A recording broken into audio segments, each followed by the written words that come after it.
Hallelujah hallelujah hallelujah.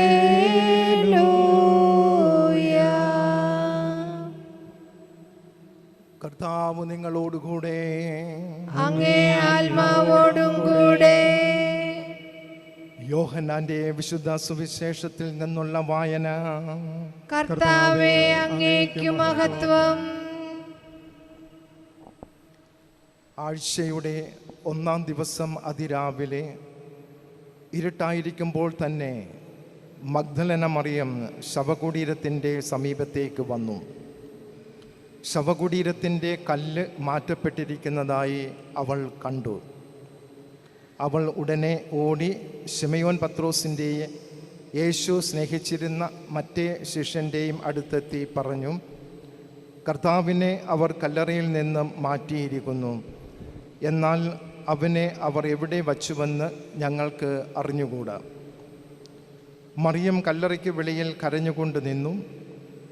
അവൾ കരഞ്ഞുകൊണ്ടിരിക്കുമ്പോൾ കുനിഞ്ഞ് കല്ലറയിലേക്ക് നോക്കി. വെള്ളവസ്ത്രം ധരിച്ച 2 ദൂതന്മാർ യേശുവിൻ്റെ ശരീരം വച്ചിരുന്നിടത്ത് ഒരുവൻ തലയ്ക്കലും ഇതരൻ കാൽക്കലുമായി ഇരിക്കുന്നത് അവൾ കണ്ടു. അവർ അവളോട് ചോദിച്ചു, സ്ത്രീയെ, എന്തിനാണ് നീ കരയുന്നത്? അവൾ പറഞ്ഞു, എൻ്റെ കർത്താവിനെ അവർ എടുത്തുകൊണ്ടുപോയി. അവർ അവനെ എവിടെ വച്ചു എന്ന് എനിക്കറിഞ്ഞുകൂടാ. ഇത് പറഞ്ഞിട്ട് പുറകോട്ട് തിരിഞ്ഞപ്പോൾ യേശു നിൽക്കുന്നത് അവൾ കണ്ടു. എന്നാൽ അത് യേശുവാണെന്ന് അവൾക്ക് മനസ്സിലായില്ല. യേശു അവളോട് ചോദിച്ചു, സ്ത്രീയെ, എന്തിനാണ് നീ കരയുന്നത്?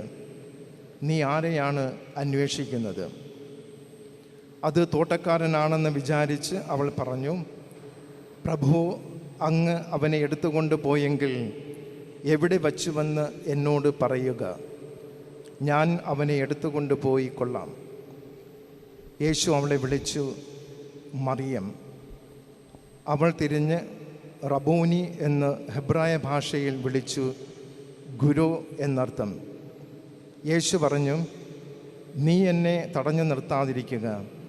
എന്തെന്നാൽ ഞാൻ പിതാവിൻ്റെ അടുത്തേക്ക് ഇതുവരെയും കയറിയിട്ടില്ല. നീ എൻ്റെ സഹോദരന്മാരുടെ അടുത്ത് ചെന്ന് അവരോട്, ഞാൻ എൻ്റെ പിതാവിൻ്റെയും നിങ്ങളുടെ പിതാവിൻ്റെയും എൻ്റെ ദൈവത്തിൻ്റെയും നിങ്ങളുടെ ദൈവത്തിൻ്റെയും അടുത്തേക്ക് ആരോഹണം ചെയ്യുന്നു എന്ന് പറയുക. മഗ്ദലേന മറിയം ചെന്ന്, ഞാൻ കർത്താവിനെ കണ്ടു എന്നും അവൻ ഇക്കാര്യങ്ങൾ തന്നോട് പറഞ്ഞുവെന്നും ശിഷ്യന്മാരെ അറിയിച്ചു. കർത്താവിൻ്റെ സുവിശേഷം. ക്രിസ്തുവേ, അങ്ങേക്കു സ്തുതി.